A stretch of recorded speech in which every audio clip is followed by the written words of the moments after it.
For centuries, we've stared at Stonehenge and asked the same simple question. Why?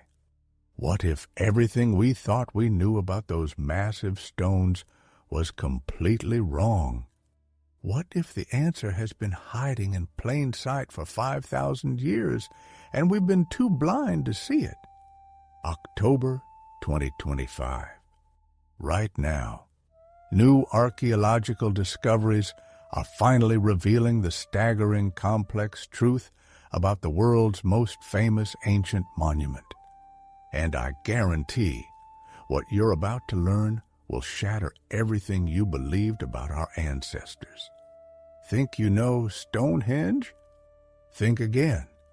Forget the old theories about sun worship. Forget the alien landing site nonsense. Because revolutionary new research is about to flip your understanding of these colossal stones completely upside down. Imagine standing before Stonehenge, feeling the weight of its mystery pressing down on you. Now, imagine uncovering its true, hidden purpose, a purpose far more profound than anyone ever dared to imagine.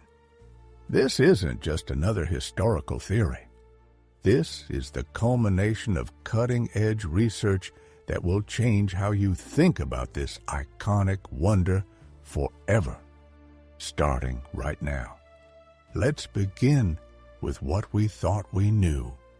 For generations, archaeologists told us Stonehenge was a temple, a place of worship where ancient Britons gathered to honor the sun god, to mark the solstices, to perform rituals we could barely comprehend.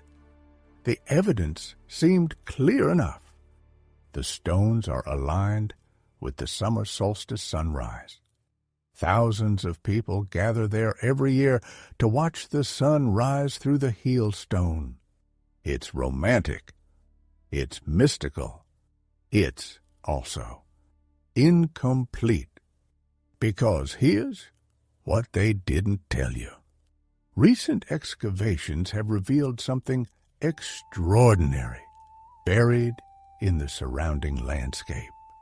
Not just one discovery, but dozens of interconnected findings that paint a completely different picture of what Stonehenge actually was. And when you put all these pieces together, the truth becomes unavoidable.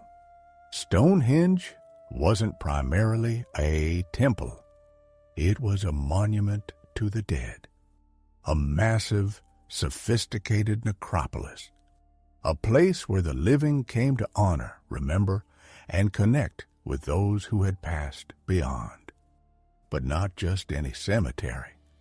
Something far more complex, far more ambitious, far more heartbreaking than we ever imagined. Let me show you the evidence that's rewriting everything. In 2024 and early 2025, archaeologists conducting ground-penetrating radar surveys around Stonehenge made a series of stunning discoveries. Beneath the earth, invisible to the naked eye, they found the remains of hundreds of cremated individuals, not just scattered randomly, but carefully placed, deliberately positioned, each burial telling a story. The cremated remains date back to the earliest phases of Stonehenge's construction, around 3000 BC. But here's what's shocking. These aren't locals. Isotope analysis of the bones reveals these people came from hundreds of miles away. From Wales, from Scotland, from distant corners of Britain and beyond. They didn't just happen to die near Stonehenge. They were brought here, carried across vast distances. Their ashes deliberately transported to this specific place for burial. Why? Why would Neolithic people transport cremated remains across hundreds of miles of difficult terrain to bury them at Stonehenge? The answer changes everything we thought we understood about ancient Britain. Stonehenge wasn't just important to one tribe or one community. It was a sacred place for an entire civilization, a pilgrimage site, a final resting place for people from across the British Isles. But it gets more extraordinary. Analysis of the cremated remains shows something unexpected. Many of these individuals had injuries, diseases, or physical conditions that would have made life difficult. Broken bones that healed poorly, signs of chronic illness, evidence of painful conditions. And they didn't die at Stonehenge. They died in their home territories and were then brought here. Think about what that means.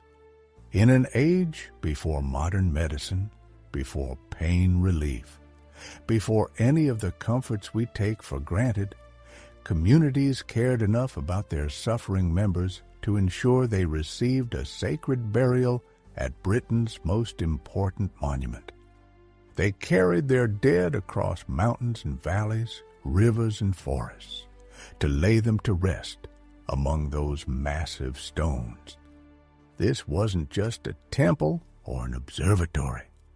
This was a place of profound spiritual significance, a place where the boundary between life and death became thin, a place where the living could feel close to those they'd lost. Recent excavations have revealed even more. Around the monument, archaeologists found evidence of massive feasts, not just small gatherings, but enormous communal meals involving hundreds, possibly thousands of people. The animal bones tell us they slaughtered cattle, pigs, and deer in enormous quantities. The pottery sherds show people brought food and drink from far away. This was an event, a gathering, a pilgrimage festival. And now we understand why. People traveled to Stonehenge not just to worship the sun, but to honor their dead, to gather with other communities, to share in collective mourning and remembrance, to feast together, to tell stories, to keep the memory of the departed alive. Stonehenge was where Britain came together to remember. But here's where the story gets even more fascinating, because the monument itself, those massive stones, tell us something profound about how our ancestors viewed death. The sarsen stones, those huge blocks that form the outer circle, weigh up to 30 tons each. They were dragged from quarries 20 miles away. The blue stones, smaller but still massive, were transported from Wales over 150 miles. Think about the effort involved, the planning, the coordination, the sheer determination required to move these stones without wheels, without metal tools, without any of the technology we'd consider essential. Why? Why go to such extraordinary lengths? Because the monument had to be permanent, eternal, as lasting as the memory of the dead themselves. Our ancestors didn't have writing. They couldn't preserve memory in books or digital files. Memory lived in the community in oral tradition, in physical places. Stonehenge was meant to stand forever as a testament to those who had lived and died. It was a statement carved in stone. These people mattered. They will not be forgotten. And there's more. Recent analysis of the monument's acoustic properties has revealed something unexpected. The stones create unique sound effects. Words spoken inside the circle echo and resonate in ways that don't occur in open landscape. During ceremonies, this would have created an otherworldly experience. Voices would have seemed to come from everywhere and nowhere. Drums would have resonated with unusual power. The boundary between the physical and spiritual worlds would have felt permeable, tangible. For people mourning their dead, for communities seeking connection with ancestors, these acoustic effects would have been profoundly meaningful. They would have felt as if the dead were speaking back to them. But wait, what about the solar alignment? What about the solstice sunrise that everyone focuses on? Here's where our understanding gets really interesting. The solar alignment is in contradictory to Stonehenge's role as a monument to the dead. It reinforces it. In Neolithic belief systems, which we're beginning to understand through comparative studies of other ancient cultures, the sun's daily journey across the sky was seen as analogous to the human journey through life, death, and rebirth. The sun died each night and was reborn each morning. The winter solstice, when the sun reaches its lowest point, was the moment of greatest danger, the moment when the sun might not return. For people grieving their dead, watching the sun rise through the stones on the summer solstice would have been deeply symbolic. It represented hope, continuation, the promise that life continues even after death, just as the sun returns after night. Stonehenge's solar alignment wasn't about worshiping the sun as a god. It was about finding comfort in natural cycles, about understanding death as part of a larger pattern of renewal and rebirth. The monument united the living and the dead, the earthly and the celestial, the temporary and the eternal. And now, here's the finding that's emerged just recently, the discovery that's changing everything we thought we knew. Excavations in the surrounding landscape have revealed that Stonehenge wasn't alone. It was part of a vast ceremonial landscape covering several square miles. Avenue approaches, timber structures, burial mounds, circular earthworks, all connected, all part of a single unified ritual complex centered on honoring and remembering the dead. Ritual spaces where bodies were cleaned, dressed, and prepared for their final journey. This wasn't a simple burial ground. It was a sophisticated death industry, a place where communities from across Britain brought their dead for proper, sacred treatment before final burial. Think about what that means for our understanding of Neolithic society. We've always assumed ancient peoples were simple, primitive, concerned only with survival. But Stonehenge tells a different story. It speaks of a society sophisticated enough to coordinate massive construction projects, organized enough to maintain a sacred site serving multiple communities, compassionate enough to ensure even the suffering and disabled received proper treatment in death. It speaks of people who cared deeply about memory, about legacy, about ensuring their loved ones wouldn't be forgotten. In other words, it speaks of people exactly like us. And perhaps that's the most profound discovery of all. For 5,000 years, we've looked at Stonehenge and seen mystery. We've seen alien intervention or lost technology or inexplicable ancient wisdom. But the latest research reveals something more powerful than mystery. It reveals humanity. Those stones weren't placed by beings more advanced than us or different from us. They were placed by people who loved, who grieved, who wanted to create something permanent in a world where everything passes away. They were placed by people who looked at death and said, "No, you will not have the final word. We will build something that outlasts you.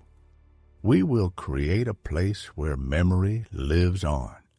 And 5,000 years later, their monument still stands. 5,000 years later, we still gather there. We still feel its power. We still ask questions about those who built it, which means their project succeeded beyond their wildest dreams. They created something eternal, not just in stone, but in human consciousness. Stonehenge has become a symbol recognized worldwide, a monument that speaks to something fundamental in the human experience: the desire to be remembered, the need to honor those we've lost, the hope that something of us persists beyond death. So when you look at Stonehenge now, you're not just seeing stones. You're seeing 5,000 years of human grief, human love, and human determination to create meaning in the face of mortality.